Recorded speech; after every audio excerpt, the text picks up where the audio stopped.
Hello students, मैं फिरोज खान, प्रवक्ता जीव विज्ञान डाइट प्रतापगढ़ से।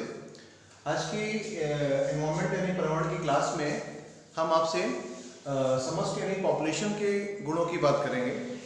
जैसे आपको पता है कि इसके पहले की 4 वीडियोस में मैं आपको पर्यावरण संबंधित समस्त बातें, लगभग पर्यावरण क्या होता है, पर्यावरण के कितने घटक होते हैं और पर्यावरणीय प्रदूषण क्या है, और इस तरह से इन टॉपिक्स को और पारिस्थितिकी क्या है, इन 4 टॉपिक्स को पिछले 4 वीडियोस में मैं कवर किया हूँ।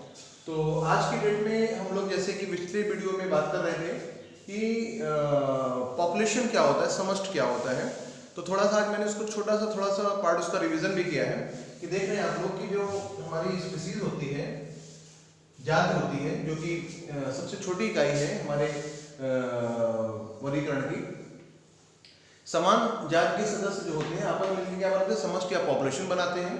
और जो विभिन्न पॉपुलेशन होते हैं, समष्टि होती है, मिलकर समुदाय या कम्युनिटी बनाते हैं, और यही कम्युनिटी मिलकर पारिस्थितिक तंत्र इकोसिस्टम बनाता है। और किसी बड़े क्षेत्र में जहाँ कई प्रकार के पारिस्थितिक तंत्र पाए जाते हैं, जहाँ समान तरह का क्लाइमेटिक कंडीशन, वातावरणीय परिस्थितियाँ पाई जाती हैं, उस स्थान को बायोम कहते हैं, जियोम कहते हैं। और पृथ्वी के समस्त जीवों या बायोम मिलकर जैवमंडल या बायोस्फीयर बनाते हैं। इस तरह से आपसे पिछले वीडियो में भी इसकी बात हो चुकी थी। तो आज हम लोग समष्टि के गुण, प्रॉपर्टीज ऑफ पॉपुलेशन की बात करने वाले हैं। तो इसमें जो हमारी पॉपुलेशन होती है, पहली बात तो फिर से हम पॉपुलेशन की बात करने क्या होगा, तो किसी भी निश्चित क्षेत्र में रहने वाले किसी जीव जाति की संख्या को क्या कहेंगे हम लोग, पॉपुलेशन कहेंगे, जनसंख्या कहेंगे। तो अब कोई भी जनसंख्या होगी, कोई भी पॉपुलेशन होगी, तो उसकी अपने कुछ गुण होते हैं, और उन्हीं गुणों की आज हम पहले इस वीडियो में बात करने वाले हैं। सबसे पहले तो हर एक जनसंख्या का क्या होता है, आकार और घनत्व होता है कि एक निश्चित क्षेत्र में कितने सदस्य रहते हैं किसी जाति की, वही पॉपुलेशन कहलाती है। तो यही मतलब हो गया आकार, कि वो पॉपुलेशन छोटी है कि बड़ी है, और साथ साथ घनत्व यानी कि यूनिट एरिया में, इकाई क्षेत्र में कितनी उसके लोग रहते हैं, कितनी उसकी संख्या है, या उसका घनत्व कहलाता है। इस तरह से पॉपुलेशन घनत्व से हम समझ सकते हैं कि वहाँ पॉपुलेशन जो है, पॉपुलेशन की वृद्धि दर क्या है, पॉपुलेशन का जो है वहाँ जन्म दर क्या है, मृत्यु दर क्या है। तो एक बेसिक बात होती है पॉपुलेशन डेंसिटी की, जनसंख्या घनत्व या समष्टि घनत्व, यानी कि एक यूनिट एरिया में, इकाई एरिया में कितने सदस्य रहते हैं, उसे उस जनसंख्या का घनत्व कहते हैं। अगला जो महत्वपूर्ण आपका समष्टि का गुण होता है, जन्म दर मृत्यु दर।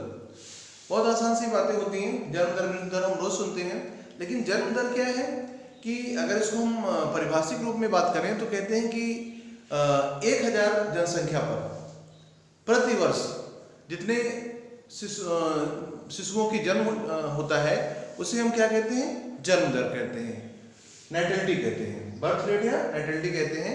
Means number of birth per year on 1000 population, 1000 जनसंख्या पर प्रतिवर्ष कितना जन्म होता है, कितने बच्चों का जन्म होता है, उसे हम क्या कहेंगे, जन्म दर या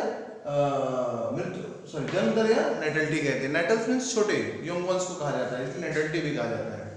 और इसी का जस्ट अपोजिट होता है मृत्यु दर, डेथ रेट यानी मॉर्टेलिटी, कि 1000 जनसंख्या पर एक वर्ष में कितने सदस्यों की मृत्यु होती है, उसे क्या कहते हैं, हम उसे मृत्यु दर कहते हैं। Means number of deaths per year on 1000 population, इसको क्या कहेंगे हम लोग, मृत्यु दर कहते हैं, तो डेथ रेट कहते हैं इसको। तो किसी भी स्थान पर जो जन्म दर और मृत्यु दर होता है, उससे जनसंख्या का घनत्व और जनसंख्या का आकार प्रभावित होता है। अगर कहीं पर जो है जन्म दर अधिक है, तो निश्चित रूप से वहाँ की जनसंख्या बढ़ती हुई रहेगी, बहुत तेजी से जनसंख्या बढ़ती है। इसके विपरीत किसी स्थान की अगर मृत्यु दर अधिक है, जन्म दर कम है, तो वहाँ की पॉपुलेशन घटती रहेगी। इस तरह से पॉपुलेशन की घटने और बढ़ने में जन्म दर और मृत्यु दर का एक बड़ा रोल रहता है। नेक्स्ट मैटर आता है समष्टि के गुण के अंतर्गत लिंग अनुपात यानी सेक्स रेशियो। लिंग अनुपात या सेक्स रेशियो जो होता है, ये आपका प्रति 1000 पुरुषों के सापेक्ष कितनी महिलाओं की संख्या होती है, इसे हम कहते हैं लिंग अनुपात। बहुत क्लियर आपको याद रहना चाहिए। जैसे ये प्रति 1000 पुरुषों की तुलना में कितना स्त्रियों की संख्या है, उसे क्या कहेंगे हम लोग, लिंगानुपात कहते हैं। लिंग अनुपात अलग अलग बोल सकते हो या एक साथ मिला के लिंगानुपात या सेक्स रेशियो कहते हो। जैसे आपको पता है कि अपने देश में बहुत से जो है स्टेट्स में सेक्स रेशियो काफ़ी कम है, यानी कि मेल्स के नंबर ज़्यादा है as compared to the female. सबसे जो कम आपका जो है लिंगानुपात वाला प्रदेश है वो आपका हरियाणा है। हरियाणा में तो एक समय था ऐसा कि 700 के लगभग आ गया था लिंगानुपात, यानी 1000 पुरुषों की तुलना में 700 महिलाएं थी, और अभी तो थोड़ा बढ़ गया है और आपका अभी औसत जो राष्ट्रीय लिंगानुपात है लगभग 934 है, माने 1000 पुरुषों की तुलना में 934 महिलाएं होती हैं। और सबसे अधिक जो लिंगानुपात है आपके वो केरल में है। केरल में आप देखें कि लिंगानुपात करीब 1090-94 के आसपास है, कि वहाँ पर जो है महिलाओं की संख्या पुरुषों की तुलना में अधिक है, वहाँ पर सेक्स रेशियो ज़्यादा है। तो सेक्स रेशियो का मतलब होता है कि नंबर ऑफ फीमेल्स ऑन पर 1000 मेल। मेल को यहाँ एज ए बेस माना गया है, 1000 पुरुषों की तुलना में कितनी महिलाएं होती है वो लिंगानुपात है, सेक्स रेशियो कहलाता है। कुछ कंट्रीज में आपका सेक्स रेशियो हाई है, जैसे आपका रसिया होता है, वहाँ पर भी महिलाओं की संख्या अधिक है, तो वहाँ पे सेक्स रेशियो हाई हो गया। आयु संरचना एज स्ट्रक्चर। आयु संरचना एज स्ट्रक्चर एक आपका महत्वपूर्ण टॉपिक होता है कि किसी भी पॉपुलेशन में किस तरह के लोग हैं, किस तरह की आयु वर्ग वाले लोग हैं, ये आपका एक महत्वपूर्ण कारक होता है। उससे उस जनसंख्या के फ्यूचर की ग्रोथ को हम लोग आइडेंटिफाई कर सकते हैं, उसको हम समझ सकते हैं कि किस तरह का वो भविष्य में किस प्रकार की जनसंख्या बनने वाली है। आयु की संरचना एज स्ट्रक्चर के बेस पे आपकी पॉपुलेशन जो होती है समष्टि जो है 3 प्रकार की हो जाती है, तीव्र वृद्धि करती समष्टि, स्थिर समष्टि और घटती हुई समष्टि। इसको हमने एक फिगर के थ्रू बना के बताया है आपको, वैसे इसका फिगर क्वेश्चन भी बन जाता है कि जो जहाँ तीव्र वृद्धि करती हुई समष्टि होती है, पॉपुलेशन होती है, वो आपका जो है उसकी जो आकार बनता है वो त्रिभुजाकार बनता है। त्रिभुजाकार इसलिए बनता है, यंग्स को आप छोटे जो यौवन होते हैं उनको, नवजातों को आप लोग सबसे बेस पे रखते हैं, उसके बाद बीच में एडल्ट वयस्क और सबसे ऊपर ओल्ड पर्सन्स का कॉन्सेप्ट होता है। इस तरह से जो तीव्र वृद्धि करती हुई, यानी कि यौवन सबसे ज्यादा होंगे, उससे कम एडल्ट होंगे, उससे कम ओल्ड होंगे। इसका मतलब हो जाएगा कि जो ऐसी जो पिरामिड आयु, इसी को हम आयु का पिरामिड भी कहते हैं, कि जब हम विभिन्न आयु वर्ग के लोगों को एक आकृति के रूप में व्यवस्थित करें तो उसको जो है हम लोग आयु पिरामिड कहते हैं। अधिकांश केस में पिरामिडिकल स्ट्रक्चर बन जाता है, तो एज पिरामिड्स। तो ये जो यहाँ तीव्र वृद्धि करती हुई समष्टि होती है, वहाँ पे त्रिभुजाकार जो है आयु का पिरामिड, एज पिरामिड बनता है। इसके विपरीत जहाँ स्थिर समष्टि होती है, जहाँ यंग और एडल्ट, जहाँ बच्चे और वयस्कों की संख्या लगभग बराबर होती है और ओल्ड पर्सन्स थोड़ा कम होते हैं, तो वहाँ का जो आपका एज पिरामिड बनता है, आयु पिरामिड बनता है, घंटी नुमा बनता है। घंटी देखते हैं कि समान रहती है, ऊपर जाकर थोड़ा गोल हो जाती है, यानी कि यंग और एडल्ट्स का नंबर सेम है और ओल्ड पर्सन्स का नंबर थोड़ा कम है। इस तरह से जो आपका आकार बनता है वो घंटी नुमा बन जाती है। इसी प्रकार से एक तीसरी जो आपकी होती है घटती हुई समष्टि, माने एक तीव्र वृद्धि करती हुई समष्टि पॉपुलेशन थी, इधर घटती हुई समष्टि है। डिक्रीजिंग पॉपुलेशन का जो आपका एज पिरामिड बनता है वो कलशाकार बनता है। कलश मीन्स होता है घड़ा, मीन्स अर्न शेप्ड बनता है, घड़े के आकार का बनता है। जैसे फिगर देखते यंग सबसे कम होते हैं वहाँ पे। जैसे आपके अधिकांश जो विकसित देश हैं, यूरोपियन कंट्रीज हैं, अमेरिका है, फ्रांस है, तो ये सभी देशों में एक आपका प्रॉब्लम क्या है, जापान है, यहाँ पर जो है वहाँ बर्थ रेट बहुत कम है, और बर्थ रेट कम होने से ओल्ड पर्सन और एडल्ट पर्सन की कंपैरिजन में आपका यंग वंस बहुत कम होते जा रहे हैं। तो आप देखेंगे वहाँ पर जो है घटती हुई पॉपुलेशन है, उन लोग की वो समस्या है। वहाँ पर एडल्ट पॉपुलेशन की तुलना में जो यंग पॉपुलेशन है, बच्चों की संख्या काफ़ी कम है। ऐसी पॉपुलेशन प्रॉब्लमेटिक पॉपुलेशन है, एजिंग पॉपुलेशन करते हैं, बूढ़ी होती हुई जनसंख्या कहते हैं उसे। ये आपकी पॉपुलेशन भी अच्छी नहीं होती। जिस तरह से तीव्र वृद्धि करती हुई पॉपुलेशन अच्छी नहीं है, ये तीव्र वृद्धि करती हुई पॉपुलेशन जो है आपकी, ये आपका मुख्यतः जो विकासशील देश हैं, जैसे भारत हो गया, बांग्लादेश हो गया, पाकिस्तान हो गया, इन सब देशों की समस्याएं हैं। यहाँ पर पॉपुलेशन बहुत तेजी से बढ़ रही है, तो ये आपका यहाँ यंग के नंबर ज़्यादा है, तो वहाँ पर एक पॉपुलेशन अपने आप में एक समस्या भी है। और जहाँ स्थिर समष्टि है, ये एक अपने आप में अच्छी पॉपुलेशन है।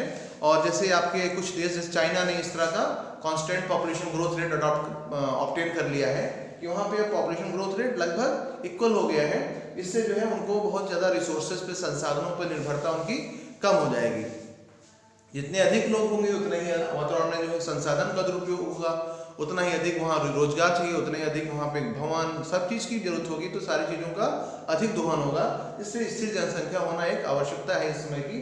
तो कुछ जो अधिकांश विकासशील देश हैं वो स्थिर समष्टि या पॉपुलेशन ग्रोथ रेट प्राप्त करने की कोशिश कर रहे हैं कि उनकी जनसंख्या अभी स्थिर हो जाए। और इसके विपरीत जो घटती हुई समष्टि है आपके विकसित देशों की समस्या है।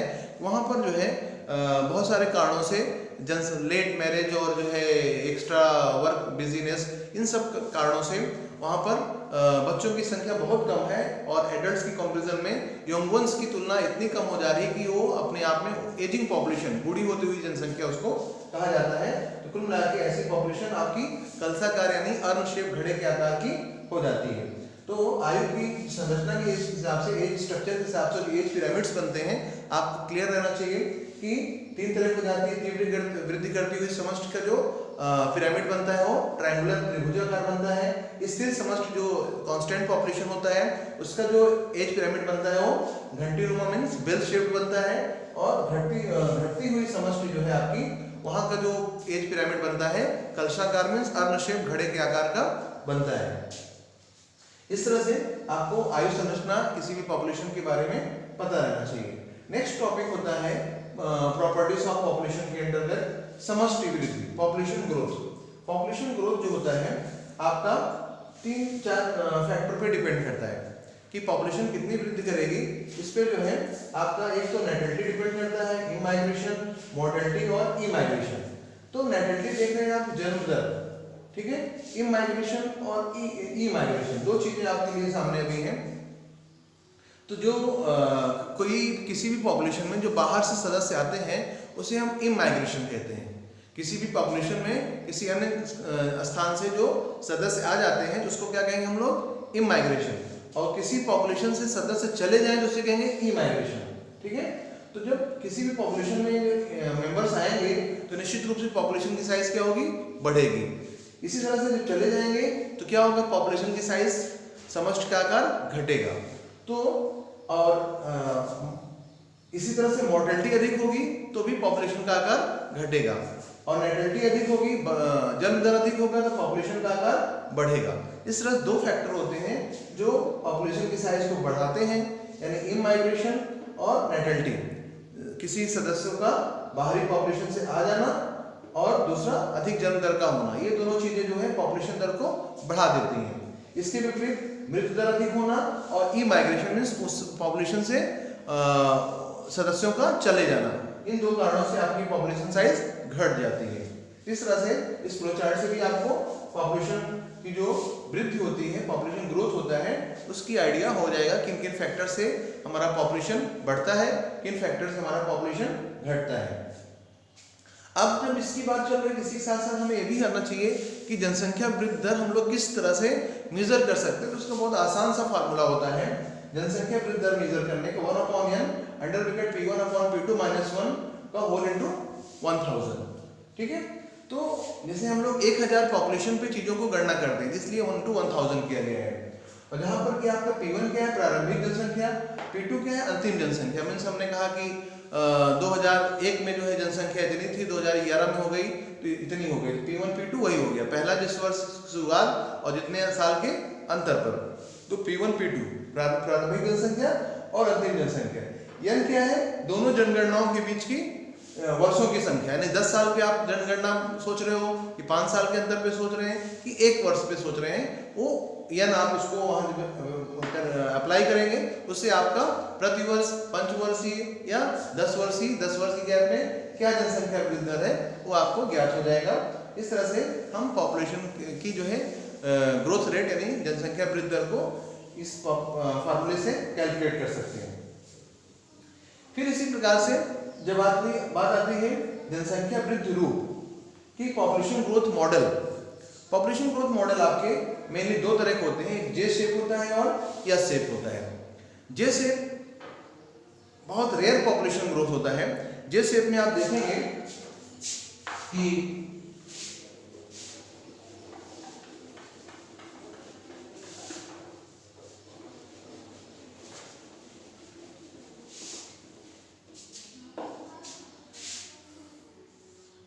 ये आपका हो गया टाइम,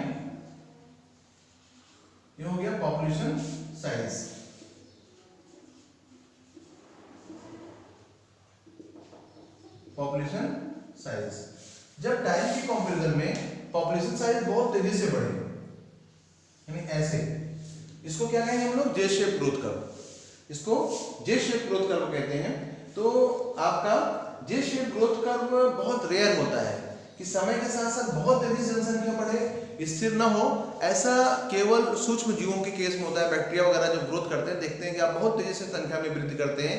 नॉर्मली और किसी पॉपुलेशन में इस तरह से आपका ये मतलब जे शेप ग्रोथ कर्व नहीं आता है। ऐसा केवल सूक्ष्म जीवों के केस में होता है, जहां सूक्ष्म जीव समय की तुलना में बहुत तेजी से अपनी संख्या में बढ़ते हैं। इसको हम कहते हैं जे शेप ग्रोथ कर्व। और अधिकांश केसेस में एस शेप ग्रोथ कर्व आता है। एस शेप ग्रोथ कर्व में क्या होता है कि आपकी पॉपुलेशन जो है प्रारंभ में स्लोली इंक्रीज करती है, फिर थोड़ा तेज होती है, और तेज होने के बाद फिर एक समय आता है स्थिर हो जाता है। इस तरह से इस पॉपुलेशन को हम लोग एस शेप या सिग्मॉइड ग्रोथ कर्व भी कहते हैं। एस शेप या सिग्मॉइड ग्रोथ कर्व भी कहते हैं कि इनिशियली आपके टाइम के साथ साथ जो सदस्य कम रहते हैं, धीरे धीरे जो है आपकी पॉपुलेशन बढ़ती है, फिर सदस्यों की संख्या थोड़ा बढ़ जाने के उपरांत वो थोड़ा तेज होती है और फाइनली वो स्टेबल हो जाती है। इस तरह से आपकी पॉपुलेशन ग्रोथ जो है एस शेप ले लेती है, क्योंकि जब रिसोर्स कम एक सीमित होते हैं, उस जनसंख्या को अगर मैक्सिमम जब वहाँ पर जितने रिसोर्स हैं, संसाधन, उसको उपयोग करने लगेंगे, इसके बाद एक समय ऐसा आएगा कि जब और अधिक जनसंख्या को पॉपुलेशन को जो है वो वातावरण, जो आपका आवास है, जो हैबिटेट है, वो सपोर्ट नहीं कर पाएगा। इसके बाद फिर पॉपुलेशन की ग्रोथ रेट आपकी रुक जाती है। इससे आपका एस शेप का ग्रोथ कर्व प्राप्त हो जाता है। अब जो है आपका इस तरह से पता चल गया आपको कि जनसंख्या जो वृद्धि रूप होता है, पॉपुलेशन ग्रोथ मॉडल होता है, वो आपका दो तरह का होता है।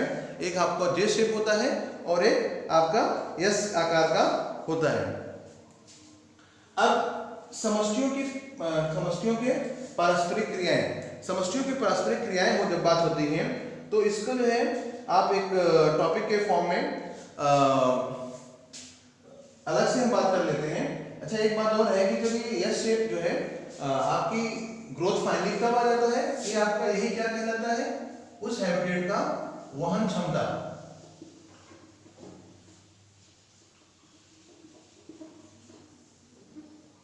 ये क्या कहलाती है, उसकी वहन क्षमता कहलाती है, यानी कि कैरिंग कैपेसिटी, कितनी कैरी कर सकता है।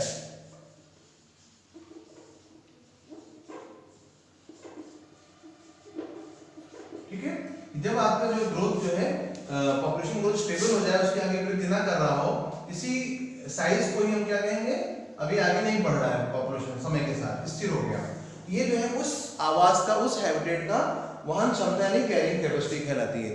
तो किसी भी आवास की कैरिंग कैपेसिटी यानी वहन क्षमता क्या होती है, तो आप बता सकते हैं कि उन सदस्यों की संख्या, जितने अधिकतम सदस्यों को वह आवास, भोजन, जनन की क्षमता, आवास, ये सभी जो है सुविधाएं प्रदान कर सके, उसी संख्या को क्या कहेंगे हम लोग, वहन क्षमता या कैरिंग कैपेसिटी कहते हैं। अब जब आपकी जो है बात हो गई जनसंख्या वृद्धि रूप ग्रोथ मॉडल्स की बात, या जे शेप और एस शेप, तो ज्यादातर जो है आपके बताया कि एस शेप का ग्रोथ कर्व होता है, क्योंकि हर एक आवास का, हैबिटेट का एक डिफिनिट कैपेसिटी होती है इंडिविजुअल्स को कैरी करने का, उनको सभी आवश्यक चीजें प्रदान करने का। इस तरह से अधिकांश ग्रोथ कर्व आपका एस शेप का होता है। अब बात आती है समष्टियों के पारस्परिक क्रियाएं, इंटरेक्शंस ऑफ पॉपुलेशन की बात आती है। तो पॉपुलेशन इंटरेक्शन आपका मेनली दो तरह का होता है।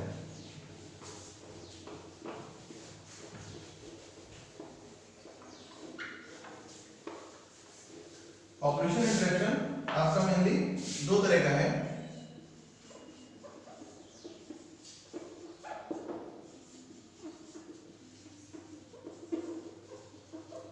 हिंदी आपने लिखा है समष्टियों के पारस्परिक क्रियाएं, समष्टियों की जगह आपकी कह सकते हैं समष्टियों की पारस्परिक क्रियाएं, interaction of population. Population interaction जो है कितने तरह का होता है, तो पॉपुलेशन इंटरेक्शन आपका मेनली दो तरह का होता है, सीधी सी बात है।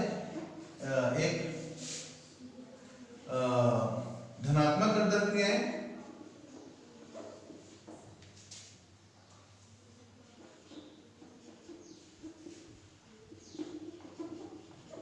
दूसरी होती है ऋणात्मक। Positive interactions and negative interactions.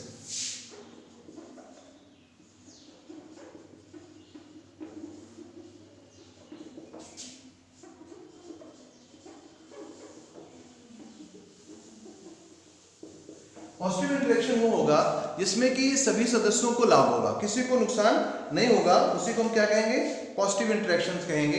तो पॉजिटिव इंटरेक्शन में लिए आपका 3 तरह का हो सकता है। हम कह सकते हैं सहोपकारिता,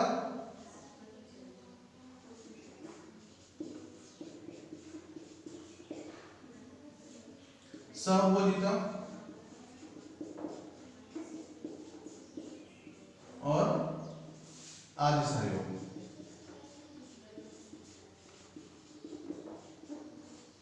सहोपकारिता मीन्स म्यूचुअलिज्म, इसको सिम्बियोटिक रिलेशनशिप भी कहते हैं, कॉमेंसलिज्म एंड प्रोटोकॉपरेशन।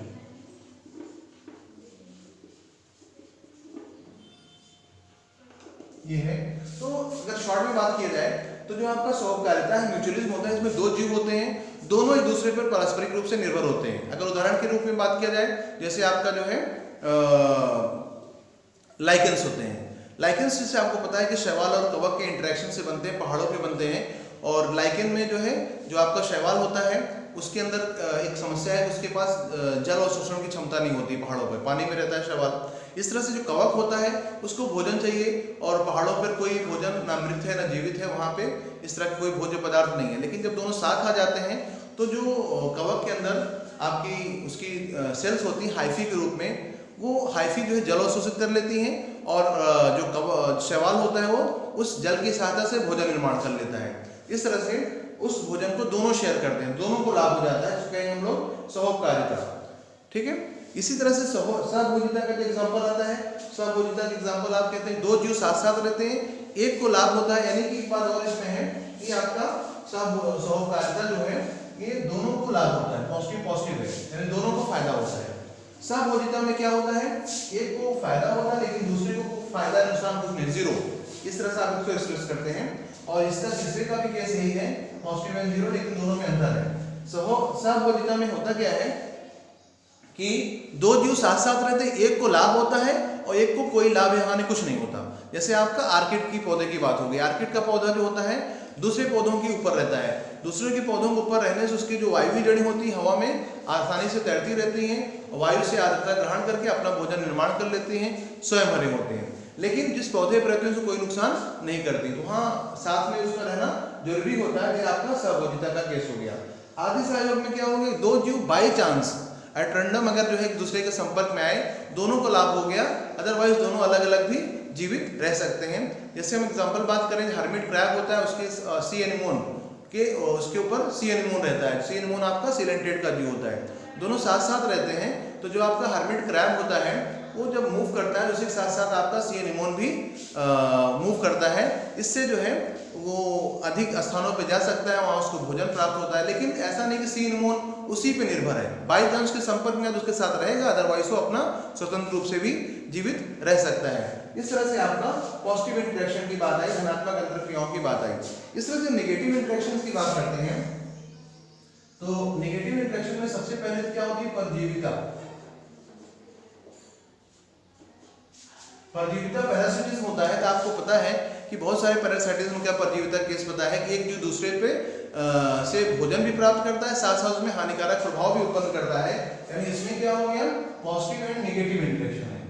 नेगेटिव ऋणात्मक में किसी न किसी को नुकसान हो रहा है, एक बात ध्यान रखना है, सकारात्मक में पॉजिटिव में किसी को नुकसान नहीं होगा, या तो दोनों को फायदा होगा या तो दूसरा अनअफेक्टेड रहेगा, अप्रभावित रहेगा, 0, नो पॉजिटिव नो नेगेटिव। तो ये आपका इस तरह से हो जाता है। परजीविता, बहुत सारे केस में आप परजीवी जीवों का केस समझते हैं कि जीवों में नुकसान करता है, भोजन प्राप्त करने के साथ साथ क्या करता है, जीव को नुकसान भी करता है। दूसरा है भक्षण, प्रीडेशन।